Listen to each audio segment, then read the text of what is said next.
And so our adventures in Milan came to an end, and we are grateful to this beautiful city. And now we are going to Savona by train. To see the real Italy, it is best to give up planes and cars and just get on the train. Outside the window of the car will slowly change each other lively landscapes, hills and small towns that cannot be seen from above. It is this slow journey by rail that helps to truly feel the atmosphere of the country.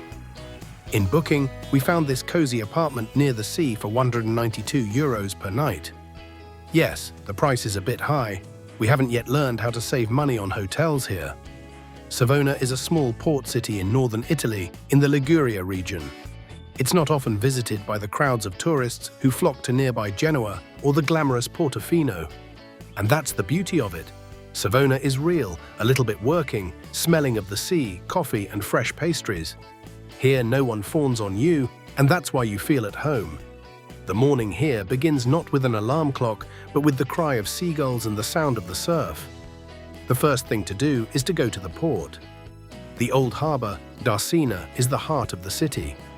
Here, huge modern cruise ships, resembling multi-story buildings, coexist with tiny fishing boats.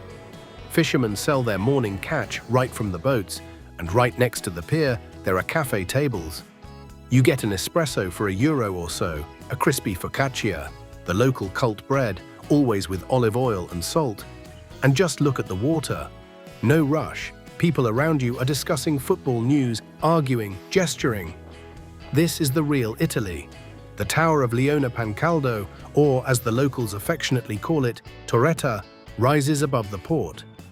It's been standing here since the 14th century, having seen both pirates and merchants, and now it just serves as a landmark for lost tourists. From the tower we turn into the city. The old center of Savona is a labyrinth of narrow streets, caruggi.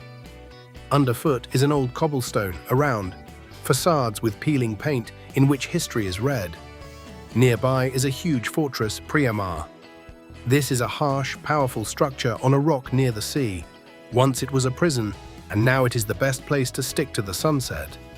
You climb up, sit down on the ancient stones, and you have a view of the whole city, the red-tiled roofs, and the endless Ligurian sea. The wind blows in your face, the sea roars somewhere below, and your head feels uncomfortably empty and calm. In the evening, when the heat subsides, everyone goes out to the promenade along the sea. There are long sandy beaches that stretch all the way to the horizon. People walk in families, couples, and with their dogs. The promenade comes to life. No one is in a hurry, and everyone is just enjoying the moment, the warm air, and the sound of the waves. Savona doesn't try to be perfect. There's graffiti on its streets. The port smells like fuel oil, and the walls of the buildings bear the marks of time. But it's this imperfectness that makes it so honest. People come here not for the postcard views on social media, but for the feeling of normal, peaceful Italian life. Without filters, without pretense, just Savona. And it's beautiful. Its history dates back to before the Romans. The ancient Ligurians established their stronghold here, which later became an important strategic hub for the Roman Empire. Savona remembers the raids of the Lombards, the flourishing of medieval trade, and the fierce competition for naval supremacy. It was this city that gave the world 2 Roman popes from the Della Rovere family, Sixtus IV and Julius II, who turned Savona into a brilliant center of Renaissance art. And it was here, according to legend, that the young Christopher Columbus kept his first records in the quiet of the local landscapes, dreaming of uncharted lands. Modern Savona combines the charm of Italian classics with the rhythm of a major port. The noise of the port cranes blends harmoniously with the silence of the Baroque churches. In the Punic Wars, Savona challenged Rome, and in the Middle Ages, it fought fiercely against the powerful city of Genoa for its right to be the main port on the coast. Although Genoa eventually won, destroying the old harbour, Savona's spirit remained unbroken. The population is approximately 58,000. We pay our respects to this peaceful town and head back to the cruise ship, as our main goal was to explore Europe.